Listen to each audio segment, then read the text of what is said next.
குழுமி இருக்கும் அனைவருக்கும் என்னுடைய வணக்கங்களை தெரிவித்துக் கொள்கின்றேன். இந்த செம்மொழி கருத்தரங்கத்தினுடைய முதல் பெண்ணிய அமர்வு இப்பொழுது தொடங்க இருக்கின்றது. செம்மொழி பற்றி நாம் பேசுகின்ற பொழுது மொழியினுடைய வழமை என்பது காலத்திற்கு இடம் தர வேண்டும், புதிய புதிய சிந்தனைகளுக்கு இடம் தர வேண்டும். பழையன கழிதலும் புதியன புகுதலும் என்ற அந்த கருத்தாக்கம் மொழிக்கு மிக முக்கியமான ஒன்றாகும்.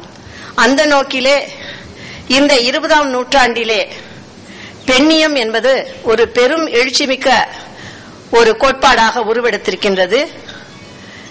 இதில் முக்கியமாக நாம் என்ன பார்க்க வேண்டும் என்று சொன்னால், பழைய இலக்கியங்களையும் இந்த புதிய கோட்பாடான பெண்ணியத்தை நாம் உட்செலுத்தி பார்க்க முடியும், அதற்கான வாய்ப்புகள் அதிகம் என்பதைத்தான் இன்று நம்முடைய கட்டுரையாளர்களினுடைய கட்டுரைகளிலிருந்து நீங்கள் தெரிந்து கொள்ள இயலும். ஏனென்று சொன்னால், இன்னைக்கு சங்க இலக்கியத்திலிருந்து அல்லூர் நன்முள்ளையார், நப்பசலையார், ஔவையார் போன்றவர்களினுடைய பெண் மொழியினை பற்றி பேசுவதற்காக இங்கு வருகை தந்திருக்கின்றார்கள் நம்முடைய ஆய்வாளர்கள். இந்த பெண்ணியம் என்பதை பற்றி நாம் சொல்லுகின்ற பொழுது நானே இப்பொழுது கூறினேன், இது மேலை நாட்டிலிருந்து வந்த ஒரு புதிய கோட்பாடு என்று சொல்லி. அதிலே ஓரளவு உண்மை இருக்கின்றது, முழு உண்மை இல்லை என்பதுதான் என்னுடைய கருத்து. ஏனென்று சொன்னால், இந்த பெண்ணியம் என்கின்ற சொல் தான் நமக்கு புதியது. 20ஆம் நூற்றாண்டிலே மேலை நாட்டு தொடர்போடு நமக்கு கிடைத்த ஒரு சொல். ஆனால் பெண் விடுதலை, பெண் முன்னேற்றம், பெண்ணினுடைய சுதந்திரம், இவற்றையெல்லாம் நம்முடைய இலக்கியங்கள் பதிவு செய்துதான் வந்திருக்கின்றன.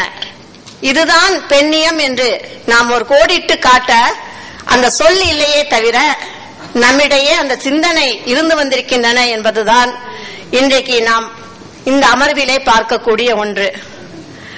நான் இந்த நம்முடைய இலக்கியத்திலே இருக்கக்கூடிய இந்த பெண்ணிய கருத்துக்களை பற்றி இப்போ பேசப் போவதில்லை.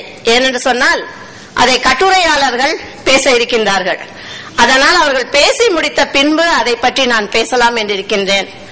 ஆனால் இப்பொழுது நான் ஒரு தொடக்க உரையாக பெண்ணியம் என்பது எப்படி சென்று கொண்டிருக்கின்றது, மேலை நாடுகளிலும் சரி நம் நாட்டிலும் சரி பெண்ணியத்தினுடைய போக்கு எவ்வாறு இருக்கிறது என்று ஒரு சிறிய முன்னுரை தந்துவிட்டு நான் கட்டுரையாளர்களை பேச அழைக்கின்றேன். பெண்ணியத்தை பற்றி சொல்லுகின்ற பொழுது 4 அலைகள் இப்பொழுது சொல்லிக் கொண்டிருக்கிறார்கள். பெண்ணியத்தினுடைய முதல் அலை 1850கள் தொடங்கி 1920களிலே அமெரிக்க நாட்டிலும் இங்கிலாந்து நாட்டிலும் பெண்களினுடைய வாக்குரிமை பெற்றதோடு பெண்ணியத்தினுடைய முதல் அலை முடிந்ததாக சொல்வார்கள். சிலர் 60 வரைக்கும் கொண்டு சென்று பெண்ணியத்தின் முதல் அலை 1850களிலிருந்து 60 வரைக்கும் 1960 வரைக்கும் இருந்ததாக கூறுவார்கள். இருந்தாலும் இந்த 20லிருந்து 60 வரைக்குமான காலகட்டத்திலே பெண்ணியத்திலே பெரிய ஒரு மாறுதல் ஏற்படவில்லை என்பதனால் நாம் இரண்டு தரப்பாரினுடைய வாதத்தையும் நாம் ஏற்றுக்கொள்ளலாம். 1960லிருந்து 80 வரைக்கும் பெண்ணியத்தினுடைய 2ஆம் அலை என்று சொல்லலாம். இந்த 2ஆம் அலை எப்படிப்பட்டது என்பதை இனி நான் சொல்லுகின்றேன். பெண்ணியத்தினுடைய 3ஆம் அலை 2000 வரைக்கும் 1980லிருந்து 2000 வரைக்கும் அந்த 3வது அலை கூறப்படுகின்றது. இன்றைக்கு பெண்ணியத்தினுடைய 4வது அலை காலகட்டம் என்று சொல்கின்றார்கள். இந்த 4 வகைமைப்பாடிலும் 4 விதமான பெண்ணிய எழுச்சிகள் அமைந்திருக்கின்றன. அதனால்தான் அந்த காலகட்டத்தை பிரித்து பார்த்திருக்கின்றார்கள். இன்னும் நம்முடைய தமிழ் இலக்கியத்துல இந்த மாதிரியான ஒரு பிரிப்பு முறையிலே நாம் இன்னும் பார்க்க தொடங்கவில்லை.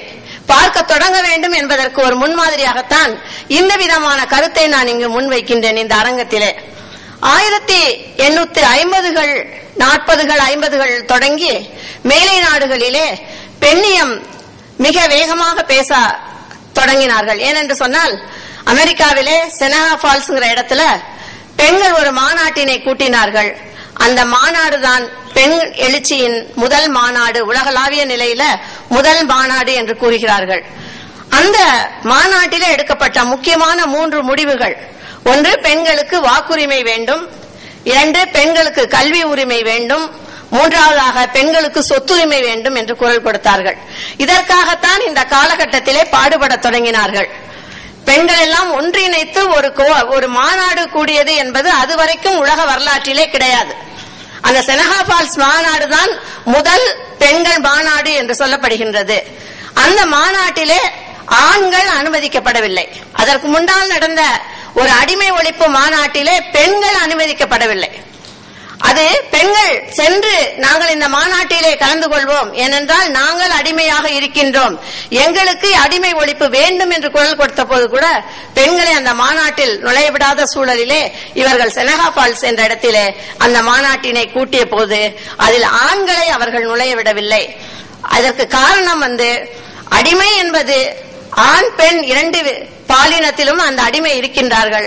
அவர்கள் ஒட்டுமொத்த அடிமை ஒழிப்பு தான் தேவையை ஒழிய இது ஆண் அடிமை ஒழிப்பு பெண் அடிமை ஒழிப்பு என்று கிடையாது என்றாலும் கூட இந்த இடத்திலே அந்த விழிப்புணர்வையும் ஊட்ட வேண்டும் என்று சொல்லிதான் பெண்கள் அங்கு அந்த செனகா ஃபால்ஸ் மாநாட்டினை கூட்டினார்கள். அன்று அவர்கள் 3 சொன்னார்கள் அல்லவா, அந்த கல்வி உரிமை, வாக்குரிமை, சொத்துரிமை, இந்த 3க்காக தான் இந்த காலகட்டத்திலே பாடுபட்டார்கள். அவர்கள் பல குழுக்களாக ஓட்டுரிமைக்காக பாடுபட்டார்கள். 1890 அவர்கள் எல்லாம் ஒன்றிணைத்து ஒருங்கிணைந்த ஒரு ஓட்டுரிமை கோரும் ஒரு குழுவினை அமைத்து அதற்காக பாடுபட்ட பொழுது ஜான் எஃப் கென்னடி அவர் காலகட்டத்தில் அவர் வருகின்ற பொழுது 1960களில் அவர் இந்த மாதிரியான ஒரு இணைப்பை பற்றியெல்லாம் அவர் சிந்தித்து பார்க்கின்றார். அந்த காலகட்டம் வரும்பொழுது அதை பற்றி நான் விரிவாக சொல்கின்றேன். 1890கள் தொடங்கி அந்த 1910 வரைக்கும் மிக தீவிரமாக இந்த போராட்டம் நடந்திருக்கின்றது.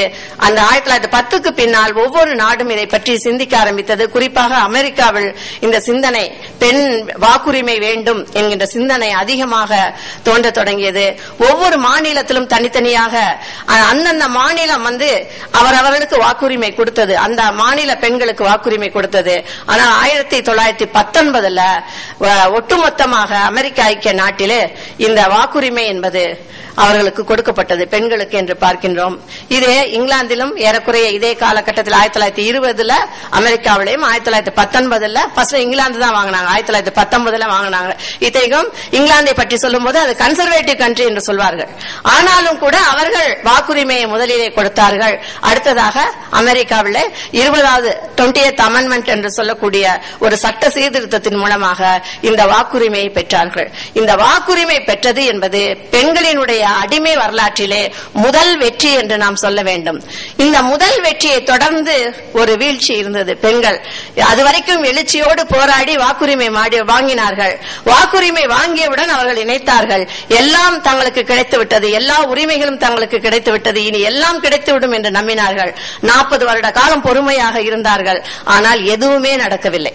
அந்த 40 ஆண்டுகளும் பெண்களுக்கு ஓட்டு போட்டாலும் கூட அவர்களுக்கு எந்த விதத்திலும் அவர்களுக்கு அது பயன் தரவில்லை. ஏனென்றால் இவர்கள் வாக்கு போட்டது ஆண்களுக்கு தான், இவர்கள் ஓட்டு போட்டது ஆண்களுக்கு தான். அதனால் அங்கு பெரிய மாற்றம். உங்களுக்கு தெரியும், இன்னைக்கு 33% பேசிக் கொண்டிருக்கின்றோம். எத்தனையோ சட்ட சீர்திருத்தங்கள், பெண்கள் சம்பந்தமான சட்ட சீர்திருத்தங்களை இன்றைக்கு நாடாளுமன்றத்திலும் பாராளுமன்றத்திலும் கொண்டு வர முடியவில்லை. இந்த 33% கொண்டு வர முடியவில்லை.